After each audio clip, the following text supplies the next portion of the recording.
Welcome to the Buck Stops here, the official audio show of NotInHallOfFame.com. And hey, I'm that guy, Kirk Buckner. Whenever you send something and you don't like my lists, I'm probably the guy who came up with it. So be it. I actually have a guest with me today. Usually it's a different guest because I know those who are regular listeners or video people of mine will see me with my usual shows, but I was super duper Alice Cooper impressed with something I saw in SummerSlam, and it was not well, some of the wrestling matches were very good, but I think my only tweet was about this young lady here, who's so much younger than me, which is depressing. Raine Cruz, Ringside Raine, how are you? Hi, I'm doing good. How are you? Doing well. I know you've done quite a few shows already and talked about how you got the opportunity at SummerSlam, which is basically you won a contest. So I won't go too much because you're probably tired of talking about that. But one thing that super impressed me was the poise you had and the emphasis you did without coming off cartoonish, which is very hard, I think, for a ring announcer to do. You gave me UFC vibes. I don't know if that was like who are the people when you're looking at doing ring announcing that have impressed you over the years, or when you look back on YouTube at others? You know, over the years, when I started watching WWE, obviously Lillian Garcia, that's number one. Because I remember when I started watching WWE, that was back in 2006. And okay. I was just like thinking to myself, like, well, how do I get there? And then number two, well, when I do get there, like, what role will I play? And I knew being a wrestler was not like the option because I'm not athletic at all. So I was like, and then I saw Lillian and I was like, I don't know if I can do that. And then fast forward to, this past March, my second indie event, I showed up at the event. It was 4 hours away from where we lived. And I was supposed to interview one of the wrestlers, and the promoter said they canceled the interview. And I was like, we drove 4 hours. And then he just said, we don't have a ring announcer. And I was just like, cool, can I try? And, thank God I said yes, because basically the rest is history. But, my mindset at that time was like, okay, you like Lillian Garcia, just kind of like try to, not like copy her, but basically that was my standard, Lillian Garcia, be confident and, basically project your voice. And so that's how it started. But when I actually watched my ring announcing videos, I was like, man, I feel like I move around a lot. And then I felt like I'm not the typical ring announcer that's just like steady and just like doing their thing. And I was like, oh my God, I must be doing this wrong then. Because I felt different. In my opinion, not at all, but please. Oh, thank you. And then I'm glad you brought up UFC, because one night my husband's watching a UFC fight and I saw Bruce Buffer. Yes. And saw how he announced the match. Right. I was like, oh my God, like this guy is amazing. Like he's just like full of passion.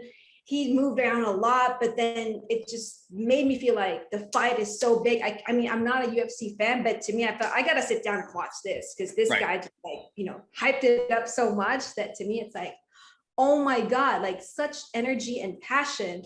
And then, after watching Bruce Buffer, I was like, you know what? I might be different, but, this guy is also different. He's not the usual, steady, announces something, but you know what? He brought me into watching this fight that I have no clue what's going on. And that to me meant a lot. So I was like, you know what? I'm going to stick to my style. Maybe I move around a lot, but to me, it's just like, just be yourself. So Lillian Garcia definitely, and Bruce Buffer. I think though, you mentioned how you said like you're unathletic. So am I. I tripped out of the womb when I was conceived or born, sorry. But I think what your size actually works for you in this aspect, because I think if you were as animated, but if you were 6 feet, let's say, and then, there's a passion and just pure joy watching you. And it brought me back to God, when I was a kid. And I'm kind of a lapsed fan so much. I watch it, but I don't have the passion I used to. Mhm. It's a lot of it's sort of gone, and it just like, oh my God, I remember feeling like that when I was watching you do that, and it was a really good feeling. So thank you for that. Because Oh my God, thank you. to show how old I am, I was getting 1985 memories. 1985. That's when I Okay. started. Yeah, I'm near 50. This is the part where you say, "Hey, you don't look 50." Yep. You don't look 50. Eh, I guess when I had a coach, that probably doesn't seem as emphatic, but yes. Yeah, so that was something that I very much enjoyed doing. That you doing indie work like right now? Yeah. So I actually just started this year. Mhm. So I started in February. My very first promotion, Orange County Championship Wrestling. My promoter there, he saw my videos on YouTube, just doing recaps of WWE pay-per-view. And I just remember telling him, hey, look, this is what I've done. Like, look my YouTube videos. I don't know what you have for me, but I want to gain experience in the wrestling industry. Right. And he's just like, you can like interview the guys, once they're done with their matches, just interview them. So that was like my very first event back in February, like interviewing like the wrestlers once they're done with the matches. My second event was basically the one wherein I found out I could actually ring announce, or at least I tried. And that was with a different promotion, Venue Wrestling Entertainment. And ever since then, the promoter from VWE, he would always book me as a ring announcer. And it made me feel like, oh my God, at first, when he actually let me ring announce throughout the night, I was like, man, he's so kind. I probably am not doing a good job, but he probably did not want to hurt my feelings because we drove 4 hours to get here. But then the next few events, he would actually ask me, hey, Raine, are you available this day? I need a ring announcer. So up till SummerSlam is actually my 11th event. In terms of like working at an actual wrestling event. So yeah, I'm a rookie. You'd never know it. Industry. Yeah. No, really? Yeah, no, absolutely. Is there any plan, like, have they kept in touch with you since? No, they told me, the contest is like a one-time thing. And basically, I guess it's kind of like up to the producers if they like me or whatever. They'll probably, figure it out at some point. But, the contest itself, it's a one-time deal. Right. So But I mean, there's nothing, I didn't sign anything that, oh my God, I get to come back. No, it's mostly just one time thing. And, I guess if I won their hearts, maybe they'll call me. Yeah. Well, so how's your singing then? Because Lillian had that national anthem thing going. Oh, singing. Well, I can sing. I mean, I'm from the Philippines, so I love karaoke. But I married an Indonesian. I kind of.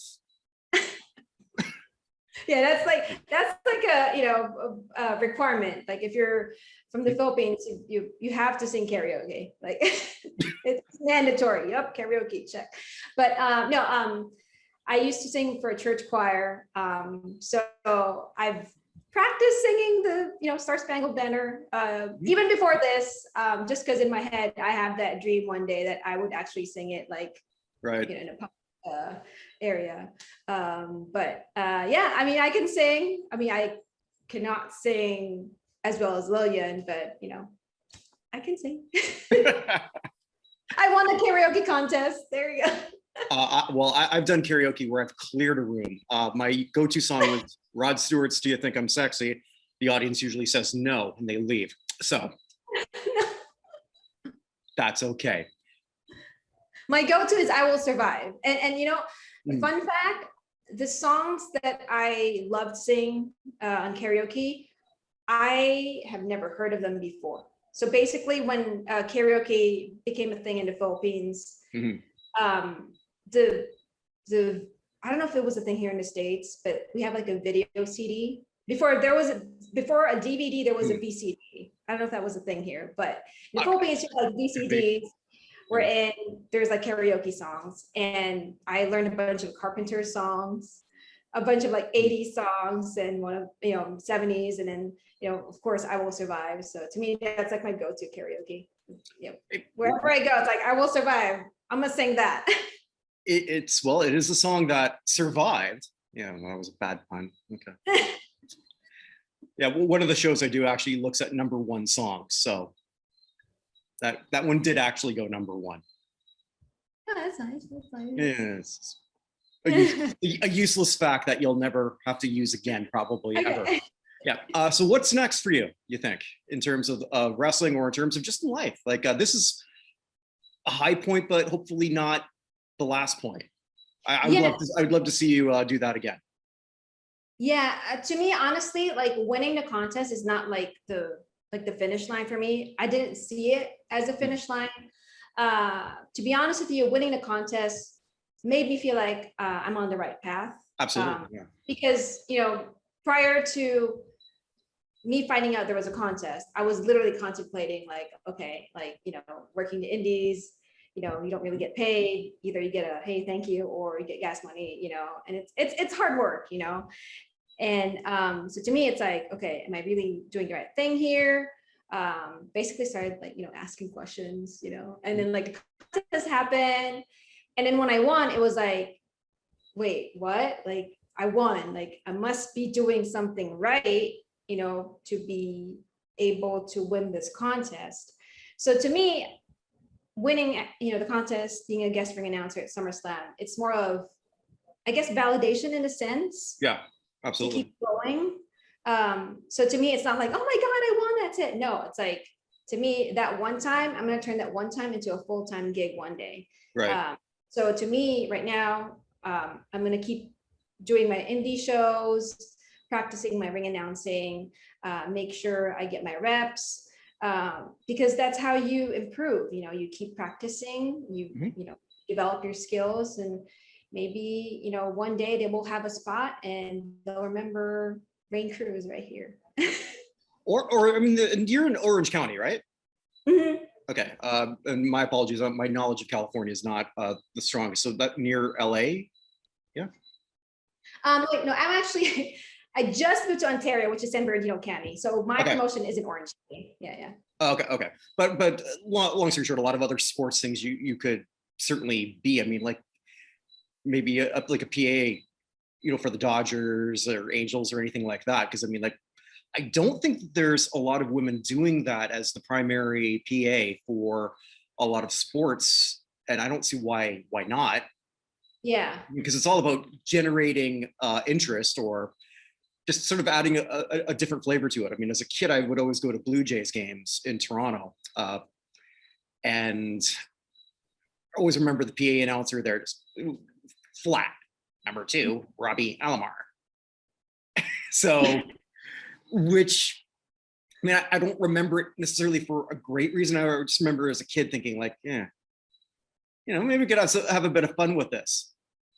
And, basketball does that so well. I'm sure you probably watched a lot of that and just seen different styles. Like you mentioned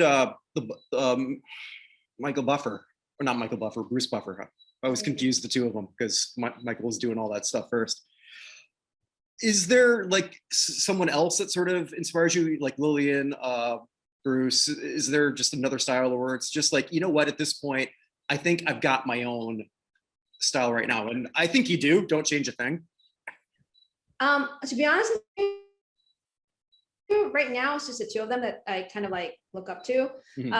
Obviously when I went to SummerSlam and did my thing, Mike Rome and Greg Hamilton, they were very helpful to me. Mm-hmm. So that, like, I'm forever thankful to them for, all the lessons that they taught me. Actually, I've told people, winning SummerSlam or winning the contest, to be a ring announcer at SummerSlam, it's a gift that keeps on giving. Right. Because it wasn't just like, okay, you ring announce, great. Well, right now that's how it happened, right? It's just a one-time thing. But like the lessons that I learned from that day, from the ring announcers who actually work at WWE, mm-hmm. It's something that I can take with me and, use it to improve my skills. So like in terms of like my style, what's crazy is that I listen to people, but I try to not listen to them. I don't know if that makes sense, but to me, my point is, the more I listen to someone, it's like I try to copy them. Yeah, I get it.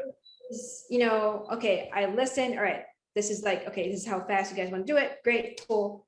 Now I get the, you know, for example, like if I'm ring announcing, I get the script, I look at it, I internalize it. Okay, cool. This is how Raine, Raine, my wrestling name, is gonna do it. At Slam, I remember they told me, because they told me that same day, that morning, you're gonna announce Big E versus Baron Corbin.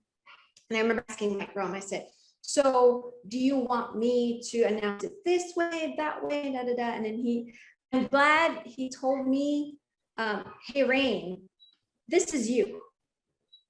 Just be yourself, your style. Like, I announce it this way, but this is your time. You announce it your way. And I'm glad he said that, because at first I was like, okay, how do they want this done? Like, do they want it to be like, you know, da, da, da, da. And then the moment he said, just be you, I felt so comfortable and just free, like, what? I can be me. That's amazing. So. Oh. All right, so I lost you there for a minute. Now you're back. So you were mentioning that, you know, they were just letting you have your own style, which is great, and please keep it just that way. Where can people follow you on social media? Oh, yes, so I'm on social media, Instagram, Twitter, and TikTok, and on YouTube at Ringside Raine with an E. I try my best on TikTok, and to be honest with you, I downloaded TikTok just to join the contest. I had it before, but I was like, I don't know what's going on here. So I uninstalled it, and then when the contest, you know, got announced, I was like, of course it's on TikTok. I don't have TikTok. So I had to learn how to use TikTok to join the contest. And now I'm like constantly like, well, I at least try to upload something every week because I want to learn how to use it. So I'm posting content there too, but for the most part, I'm on Instagram and Twitter at Ringside Raine. Ringside Raine, awesome. Yeah, TikTok. So, I'm way too old to ever have a TikTok, so that day is sort of past me. You should try it out. It's actually fun. No. It's addicting. No. I do. If I didn't have the site, I wouldn't be on any social media at all. That's the only reason I'm even on Twitter, and Twitter will always depress me sometimes. Like, why is this trending, and why is this some Korean group I've never heard of? And it's always the same Korean group.